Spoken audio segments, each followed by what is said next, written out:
Buenas noches. Una investigación de un grupo de colombianos busca convertir los residuos sólidos en biocombustibles. Agenda CMI conoció que de la basura que produce diariamente Bogotá, el 54% es aprovechable.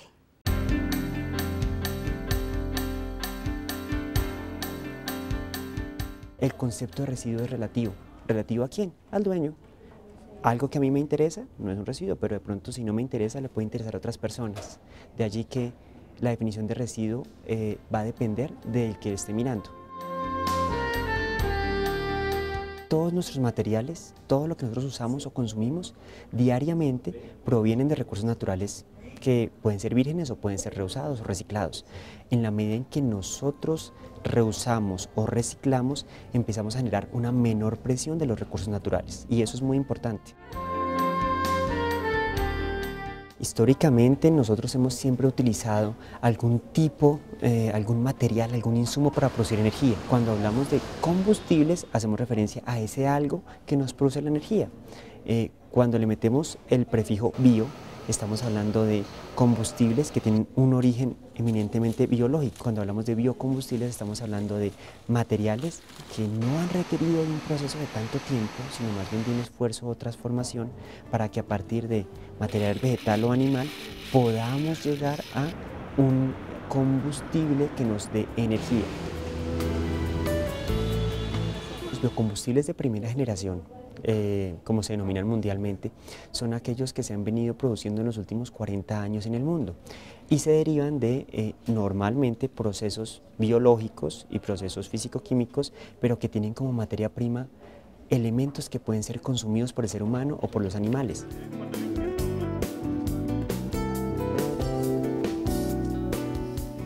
La gran crítica que ha tenido en estos últimos años esta producción de primera generación es que empieza a generar una pugna entre la seguridad alimenticia de las personas, de los países y el consumo energético. ¿Por qué?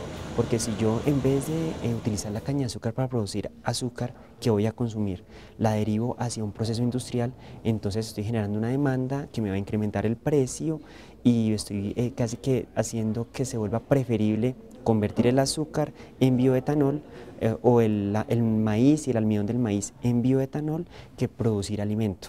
Y eso es un conflicto. Haciendo ese análisis, a través del trabajo que venimos haciendo con la línea de investigación en residuos sólidos, nos empezamos a preguntar, bueno, ¿cómo podemos aprovechar esos materiales que se están generando en el día a día, en las ciudades, en los países y que no están siendo aprovechados? La fracción orgánica de los materiales se descomponen y se pueden descomponer o a través de microorganismos que utilizan el oxígeno o a través de microorganismos que no utilizan oxígeno. Lo interesante es que cuando los microorganismos no utilizan oxígeno se pueden llegar a derivar algunos procesos que son fermentativos y que pueden producir combustibles. Y allí surge, digamos, que la iniciativa de empezar a analizar una producción de biocombustibles pero alternativa o de segunda generación, es decir, a través de materiales que no van a afectar la seguridad alimenticia.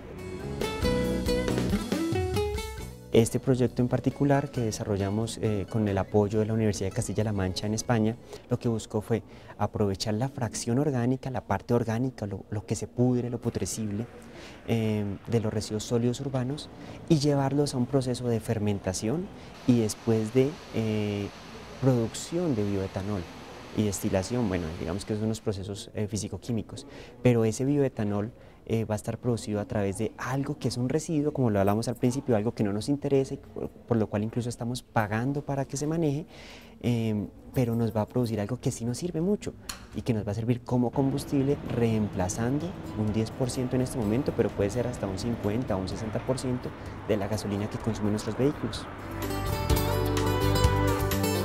Es cuestión de solo pensar un poco de qué residuos orgánicos nosotros generamos en la casa. En la casa vamos hacia la cocina y decimos, bueno, y si preparamos un caldo de papas, ¿qué nos queda? Ah, nos quedan los pellejitos de las papas. Y si preparamos un jugo de naranja, ¿qué nos queda? Ah, nos quedan las cáscaras de las naranjas. Todos estos residuos de alimentos preparados y no preparados, es decir, antes de cocción y después de cocción, pueden llegar a ser objeto de esa transformación a través de microorganismos y a través de enzimas hasta llegar a una fermentación y una producción de biocombustibles de segunda generación. Con estas tres etapas, en términos de laboratorio, lo que hemos estado haciendo es perfeccionando, identificando muy bien la productividad, el rendimiento, los costos, los tiempos, todo eso que se requiere. ¿Para qué? Para optar hacia una patente. Con esa patente, que esperamos estarla tramitando entre el año 2013 y 2014, ya con resultados después de hacer una planta piloto, nos vamos a ir a la búsqueda de inversionistas.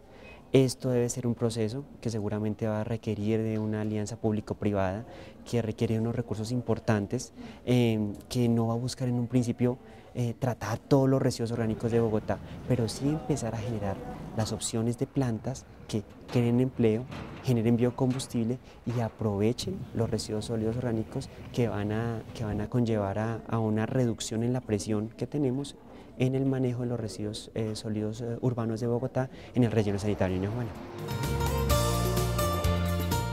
De los 7.800 toneladas que día a día genera a nivel de residuos sólidos urbanos Bogotá, cerca del 54% según los estimativos del Banco Mundial son residuos orgánicos. Esos porcentajes son muy parecidos para toda Latinoamérica.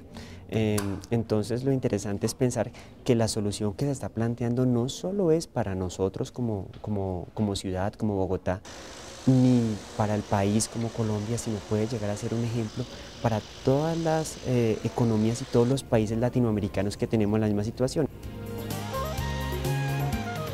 En los últimos años se está hablando de la economía azul, es decir, de aprovechar absolutamente todos y cada uno de los flujos de materiales y energía de las industrias, de aprovecharlos para que sean cada vez más eficientes, para que no tengamos esos denominados residuos. Y desde esa perspectiva, el campo es infinito y está simplemente vinculado a la innovación, a la aplicación de la creatividad, y en eso los colombianos somos muy buenos, a pensar en diferentes formas de hacer las cosas para hacerlo cada vez mejor.